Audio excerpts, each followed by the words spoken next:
আসসালামু আলাইকুম রহমতুল্লাহি ওবরাকাতু। প্রিয় ভাই ও বন্ধুগণ, যারা আমাদের সাথে রয়েছেন দূরে অথবা কাছে, দেশে অথবা প্রবাসে, আপনাদের সকলকে জানাই আন্তরিক মোবারকবাদ ও শুভেচ্ছা।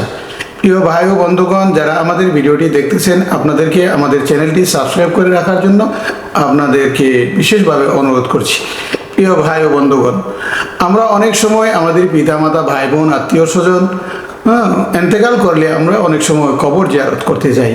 কবর জিয়ারত করতে যাইয়া কি কাজ করতে হবে, উলামায়ে কেরাম কি কাজ করার জন্য কবর জিয়ারতের সময় উলামায়ে কেরাম বলে গেছেন, আমরা একটু জেনে রাখা ভালো। কবর জিয়ারতে কি কাজ করা যায়। প্রিয় ভাই ও বন্ধুগণ, কবর জিয়ারতের সময় হযরত উলামায়ে কেরাম কতগুলি বিষয় লক্ষ্য রাখতে বলেন। এই বিষয়গুলি আমি আপনাদের সামনে এক এক করে বলবো। প্রিয় ভাই ও বন্ধুগণ, কবরবাসীর উদ্দেশ্যে সর্বপ্রথম আপনাকে সালাম দিতে হবে। সালাম আমি কবরবাসীর উদ্দেশ্যে এভাবে দিতে পারি, আসসালামু আলাইকুম ইয়া আহলাল কবর। এতটুকু বলতে পারলেও চলবে। প্রিয় ভাই ও বন্ধুগণ, 2 নম্বরে মাসনুন দোয়া পাঠ করা। কবরের পাশে দাঁড়ায় আপনি যে কোনো দোয়া দরুদ পারেন ওইগুলা পাঠ করা। এগুলা সহিহ মুসলিম শরীফের মধ্যে আছে। মাসনুন দোয়া কবরের পাশে দাঁড়ায় পাঠ করা যায়। নাম্বার 3, দোয়ার সময় কবরের দিকে মুখ না করে ক্যাবলামুখী হয়ে দোয়া করা। অনেক সময় দেখা যায় কবরের দিকে ফিরে এভাবে হাত উঠায় কবরের দিকে ফিরে দোয়া করতেছে, বোঝা যাচ্ছে মনে হয় সে কবরের কাছে কোনো কিছু চাচ্ছে। প্রিয় ভাই ও বন্ধুগণ, এজন্য হযরত উলামায়ে কেরামগণ বলেন কবরের দিকে না ফিরে কিবলামুখী হয়ে দোয়া করা। তবে হাত উঠিয়ে দোয়া করতে কোনো সমস্যা নেই। রাসূলুল্লাহ সাল্লাল্লাহু আলাইহি ওয়াসাল্লাম কবরস্থানে গিয়ে হাত উঠিয়ে আল্লাহ রাসূল সাল্লাল্লাহু আলাইহি ওয়াসাল্লাম দোয়া করেছেন। 4 নাম্বার, কবরের উপর জুতা পায়ে না হাঁটা।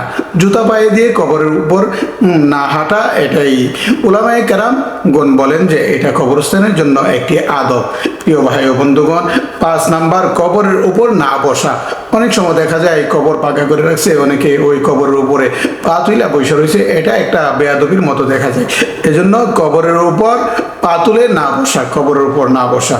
6 নাম্বার, সরাসরি হাদিস দ্বারা প্রমাণিত না হলেও হযরতে বুজুর্গানে দিন উলামায়ে কেরামগণ বলেছেন, বুজুর্গরা বলেছেন যে কবরের পাশে দাঁড়ায় কোরআনের তেলাওয়াত, সূরা ইয়াসিন, আরো বিভিন্ন ধরনের সূরা ইখলাস, সূরা ফাতিহা, এই সমস্ত সূরাগুলি তেলাওয়াত করা।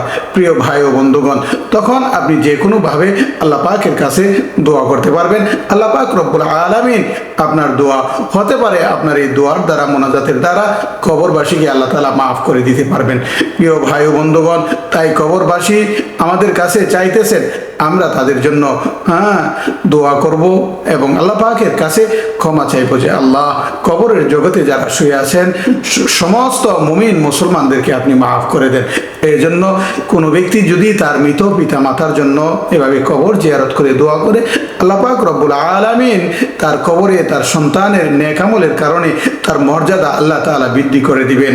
আল্লাহ পাক রব্বুল আলামিন আমাদেরকে বোঝার তৌফিক দান করুন, আমিন।